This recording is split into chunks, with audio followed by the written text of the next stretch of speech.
আসসালামু আলাইকুম আরহামাতুল্লাহি ওবারাকাতুহু। সম্মানিত দর্শক মণ্ডলী, সামাজিক যোগাযোগ মাধ্যমে ভাইরাল মুরব্বি মুরব্বি খ্যাত বক্তা আবার আরেকটি বিষয় নিয়ে ভাইরাল হতে যাচ্ছেন।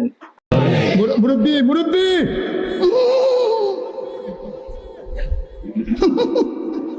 তিনি একটি বক্তৃতায় বলেছেন, নামাজ যেমন ফরজ, রোজা যেমন ফরজ, হজ করা যেমন ফরজ, তেমনি ভাবে নাকি ইসলামী ব্যাংকে টাকা লেনদেন করা বা টাকা রাখাও নাকি ফরজ।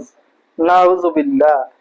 চলুন দেখে আসি। ইসলামী ব্যাংকে খোলা নামাজ যেমন ফরজ, হজ যেমন ফরজ, যাকাত যেমন ফরজ, ইসলামী অর্থ ব্যবস্থা নিজের জীবনে নিয়ে আসা ঠিক তেমন ফরজ। ইসলামী ব্যাংকের একটা দুঃসময় গেছে। ইসলামী ব্যাংকে টাকা রাখা নাকি ফরজ, তাহলে আমার কি হবে ভাই? ব্যাংকের মধ্যে লেনদেন করার মতো টাকা তো আমার কাছে নাই, তাহলে তো এই ফরজ আমি আদায় করতে পারবো না।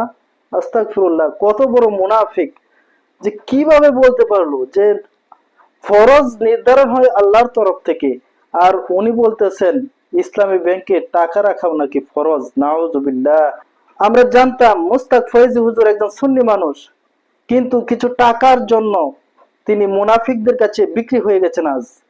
আর মুনাফিকদের কাছে বিক্রি হওয়ার কারণে তার মুখ থেকে এরকম জঘন্য একটি কথা বের হয়েছে। আমরা জানি যারা মুনাফিকি করে তাদের মুখ থেকে এমন জঘন্যতম কথাই বের হয়।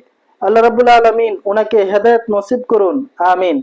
আপনারা জানেন বাংলাদেশে আরেক বাদাম্যা খ্যাত বক্তা, যিনি এর পূর্বে বলেছিলেন যে আমির হামজা এবং মিজানুর রহমান আজহারিকে আল্লাহ রাব্বুল আলামিন তৈরি করতে নাকি 1500 বছর চিন্তা করেছিলেন।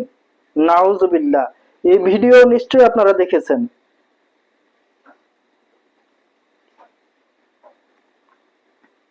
অজ্ঞা আমির হামজা বানাইতে আল্লাহ এই 1500 বছর আস্তাগফিরুল্লাহ। চিন্তা করি এই কোরআনের দাওয়াত দিবেল্লাই এই ম্যাগনেট এটা বানাইছে আস্তাগফিরুল্লাহ, আস্তাগফিরুল্লাহ। ডক্টর মিজানুর রহমান আল আজহারি এই 1500 বছর পর আল্লাহ এই মালিয়ান বানাইছে।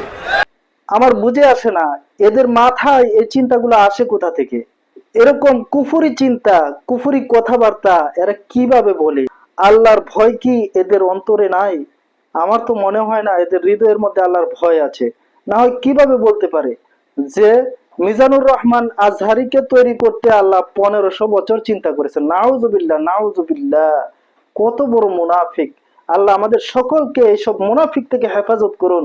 আল্লাহুম্মা আমিন।